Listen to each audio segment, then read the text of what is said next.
Hello दोस्तों, welcome back to our channel Rajput S chemistry. तो दोस्तों, आज के इस वीडियो में हम आप सभी को क्लास 12 जो कि हमारा केमिस्ट्री है, पूरी किताब के 5 महत्वपूर्ण अभिक्रियाएं हम आप सभी को इस वीडियो में बताएंगे। बहुत ही इंपॉर्टेंट आपके ये इंपॉर्टेंट रिएक्शन है, यानी कि केमिस्ट्री के जो इंपॉर्टेंट रिएक्शन हैं इस सब वीडियो में हम बताएंगे, जो आप सभी के बोर्ड एग्जाम 2025 के लिए बहुत ही इंपॉर्टेंट है। तो इसको बिल्कुल स्किप मत कीजिएगा, क्योंकि आपके बोर्ड एग्जाम में ये 8 नंबर में, कभी कभार ये 5 नंबर में ये पूछे जाते हैं। तो इसको आप बिल्कुल स्किप मत कीजिएगा, क्योंकि जो आपके रिएक्शन यानी कि अभिक्रियाएँ हैं ये सभी बहुत ही इम्पोर्टेंट है, आपके बोर्ड एग्जाम में हर साल पूछे जाते हैं। तो हमने 5 महत्वपूर्ण अभिक्रियाएँ पूरी किताब से लिया है, तो इसको आप जल्द से जल्द तैयार कर लीजिएगा। एकदम आसान शब्दों में हम आप सभी को बताएंगे ताकि आप सभी को समझ में आ जाएगा। एक एक टॉपिक को हम इसमें आपको एक एक अक्षर को हम आप सभी को एकदम क्लियर बताएंगे। तो चलिए स्टार्ट करते हैं। स्टार्ट करने से पहले आप सभी छोटी सी रिक्वेस्ट है, चैनल पर नया हो चैनल को सब्सक्राइब कर लीजिए और नोटिफिकेशन भी ऑन कर लीजिएगा। चलिए स्टार्ट करते हैं। तो देखिए, आपका पहला हमारा जो अभिक्रिया यानी कि रिएक्शन है वह बुटर्ज अभिक्रिया। क्या? बुटर्ज अभिक्रिया। ये बहुत ही इंपॉर्टेंट अभिक्रिया है। तो बुटर्ज अभिक्रिया क्या होता है, चलिए जान लेते हैं। तो देखिए, बुटर्ज अभिक्रिया क्या होता है। जब एल्कील हैलाइड, क्या? जब एल्कील हैलाइड के 2 अणु, कौन से? एक आपका RX हो गया और एक RX, यानी कि एल्कील हैलाइड यानी RX, इसके 2 अणु हैं। क्या? 2 अणु हैं को शुष्क ईथर, क्या? शुष्क ईथर, यहाँ पर आपका शुष्क ईथर है इसकी उपस्थिति में। क्या? शुष्क ईथर की उपस्थिति में सोडियम धातु, क्या? सोडियम धातु, जिसे हम Na से पढ़ रहे हैं, Na। तो सोडियम धातु 2Na धातु के साथ क्रिया कराते हैं तो हमें क्या प्राप्त होता है? एल्केन प्राप्त होता है। क्या? एल्केन प्राप्त होता है। यानी कि आपका देखिए, जब एल्कील हैलाइड यानी कि RX, तो हम इसमें लिया मैंने एल्कील हैलाइड, और किसकी उपस्थिति में? शुष्क ईथर यानी कि शुष्क ईथर की उपस्थिति में जब हम ये सोडियम धातु के साथ इन सब का क्या कराएंगे? क्रिया कराते हैं, तो हमें क्या प्राप्त होता है? एल्केन, यानी कि RX + 2NaX। जब हम RX + 2Na + RX का ईथर की उपस्थिति, शुष्क ईथर की उपस्थिति में अब क्रिया कराते हैं तो हमें प्राप्त होता है एल्केन, RX + 2NaX। तो ये हमें प्राप्त होता है। तो ये हमारा बुटर्ज अभिक्रिया है, यानी कि जब एल्कील हैलाइड के 2 अणु को शुष्क ईथर की उपस्थिति में सोडियम धातु के साथ क्रिया कराते हैं तो एल्केन प्राप्त होता है। तो आई होप कि आप सभी को बुटर्ज अभिक्रिया समझ में आ गई होगी। अगर समझ में आ गई होगी तो चलिए दूसरे नंबर अभिक्रिया की ओर बढ़ते हैं। तो बहुत ही इंपॉर्टेंट रिएक्शन था ये, यानी कि अभिक्रिया, तो इसे आप जल्द तैयार कर लीजिएगा। बहुत ही आसान शब्दों में मैंने बताया। अब चलिए देखते हैं दूसरा नंबर। दूसरा नंबर हमारा है सेम टू सेम है, लेकिन इसमें थोड़ा चेंज हुआ है। देखिए क्या चेंज हुआ है। ये हमारा है बुटर्ज फिटिंग अभिक्रिया। वो बुटर्ज अभिक्रिया था, ये क्या है? बुटर्ज फिटिंग अभिक्रिया है। क्या? बुटर्ज फिटिंग अभिक्रिया। इसमें क्या है देखिए, एक अणु एल्कील हैलाइड व एक अणु एरिल हैलाइड, उसमें 2 एल्कील हैलाइड थे, लेकिन इसमें आपका एक एल्कील हैलाइड है और एक एरिल हैलाइड है। क्या? एक एरिल हैलाइड है, यानी कि ARX यानी कि एरिल हैलाइड और RX है एल्कील हैलाइड, यानी कि एक अणु एल्कील हैलाइड RX और एरिल हाइड और ARX को शुष्क ईथर, यानी कि यहाँ पर शुष्क ईथर की उपस्थिति में, क्या? शुष्क ईथर की उपस्थिति में सोडियम धातु, क्या? 2Na सोडियम धातु के साथ जब हम क्रिया कराते हैं एक शुष्क ईथर की उपस्थिति में तो हमें क्या प्राप्त होता है? एल्कील एरीन प्राप्त होता है। क्या? एल्कील एरीन, यानी कि आपका एल्कील R, एरीन क्या हो गया? आपका AR, एरीन प्राप्त होता है। क्या? AR + 2NaX, ये हमें प्राप्त होता है एल्कील एरीन। तो बुटर्ज अभिक्रिया क्या है समझ गए होंगे। देखिए, एक अणु एल्कील हैलाइड व एक अणु एरिल हैलाइड को शुष्क ईथर की उपस्थिति में सोडियम धातु के साथ क्रिया कराने पर एल्कील एरीन प्राप्त होता है। क्या प्राप्त होता है? एल्कील एरीन। देखिए एक बार हम आपको फिर से रिपीट करते हैं। देखिए, एक अणु एल्कील हमारा क्या है? एल्कील हैलाइड RS, और देखिए एक अणु एरिल हैलाइड ArX को शुष्क ईथर, यानी कि इसको शुष्क ईथर की उपस्थिति में क्या करते हैं, सोडियम धातु यानी Na, ये जो 2Na है ये हमारा सोडियम धातु के साथ जब हम क्रिया कराते हैं, किसकी उपस्थिति में, शुष्क ईथर की उपस्थिति में, तो हमारा क्या प्राप्त होता है, एल्कील एरीन प्राप्त होता है। क्या, एल्कील एरीन प्राप्त होता है। तो आपका ये बुटरफिट अपक्रिया था, बहुत ही इंपॉर्टेंट अपक्रिया था, इसे आप तैयार कर लीजिएगा। तो चलिए अब देखते हैं तीसरा नंबर अपक्रिया। ये आपको दूसरा नंबर अपक्रिया आपको समझ में आ गया होगा। चलिए तीसरा नंबर अपक्रिया देखते हैं।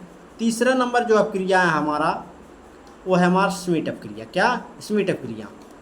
श्मिट अपक्रिया में क्या होता है, चलिए देख लेते हैं। देखिए,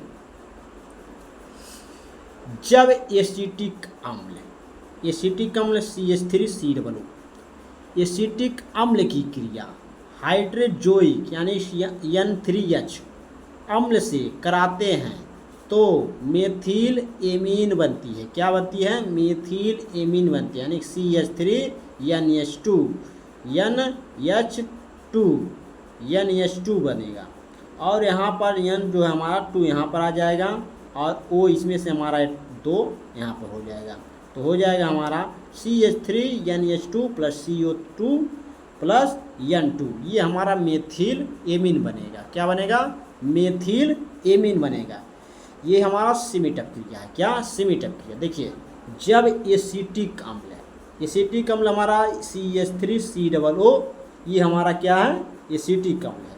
जब इसकी क्रिया हम हाइड्रोजोइक अम्ल से, हाइड्रोजोइक अम्ल N3H इसके साथ जब हम कराते हैं क्रिया इसका, तो हमें क्या प्राप्त होता है, मेथिल एमीन प्राप्त होता है। मेथिल एमीन प्राप्त होता है, यानी कि मेथिल एमीन इससे बनती है। CH3NH2 plus CO2 plus N2, ये मेथिल एमीन बनेगी।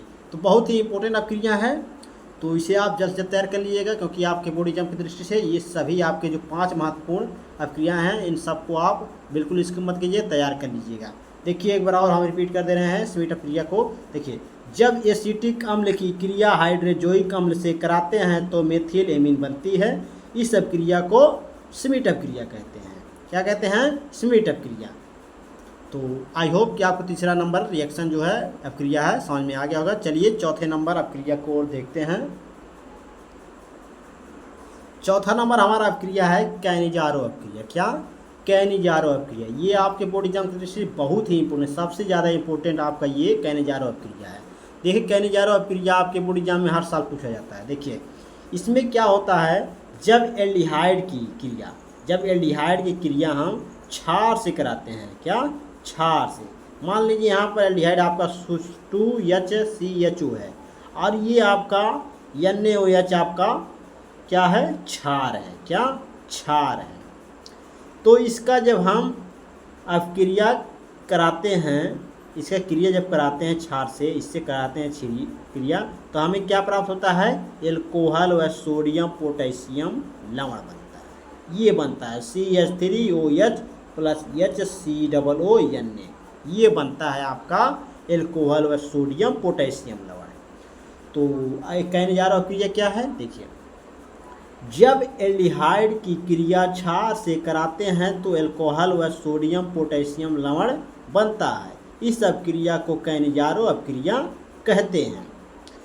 यानी कि एल्डिहाइड है, जब एल्डिहाइड 2HCHO को हम क्या, किसके साथ, क्षार के साथ, NaOH आपका क्या है, क्षार है, NaOH। इसके जब क्रिया हम क्षार के साथ, एल्डिहाइड जो हमारा है इसका हम क्या करेंगे, क्षार से जब कराते हैं तो हमें क्या प्राप्त होता है, क्या बनता है, इससे एल्कोहल और सोडियम पोटेशियम लवण बनता है, यानी कि CH3OH प्लस HCOO Na। तो ये आपका बनता है। देखिए, आपका जो कैनिजारो अपक्रिया है बहुत ही इंपॉर्टेंट है। एक बार इसको रिपीट कर दे रहे हैं हम। और देखिए, जब एल्डिहाइड की क्रिया क्षार से कराते हैं तो एल्कोहल व सोडियम पोटेशियम लवण बनता है। इस अपक्रिया को कैनिजारो अपक्रिया कहते हैं। तो आई होप कि आपको चौथा नंबर जो रिएक्शन है यानी कि अपक्रिया है, इसे आप समझ गए होंगे। चलिए 5वें नंबर जो कि लास्ट हमारा अपक्रिया है, बहुत ही इंपॉर्टेंट अपक्रिया है ये, तो इसे आप तैयार कर लीजिए इसे भी। तो देखिए, 5वां नंबर अपक्रिया हमारा है फ्रीडल क्रॉफ्ट अपक्रिया। क्या है? फ्रीडल क्रॉफ्ट अपक्रिया। तो इसमें क्या होता है, देखिए निर्जल हमारा क्या है, AlCl3। जब निर्जल AlCl3 की उपस्थिति जो हमारा यहाँ पर लिखेंगे AlCl3, इसकी उपस्थिति में बेंजीन की क्रिया, क्या बेंजीन की क्रिया C6H6 मेथिल क्लोराइड यानी CH3Cl क्लोराइड से कराने पर टॉलुइन बनता है। क्या टॉलुइन बनता है? क्या बनता है? टॉलुइन, जी, जिसे हम कहते हैं C6H5CH3 प्लस HCl, ये बनता है आपका।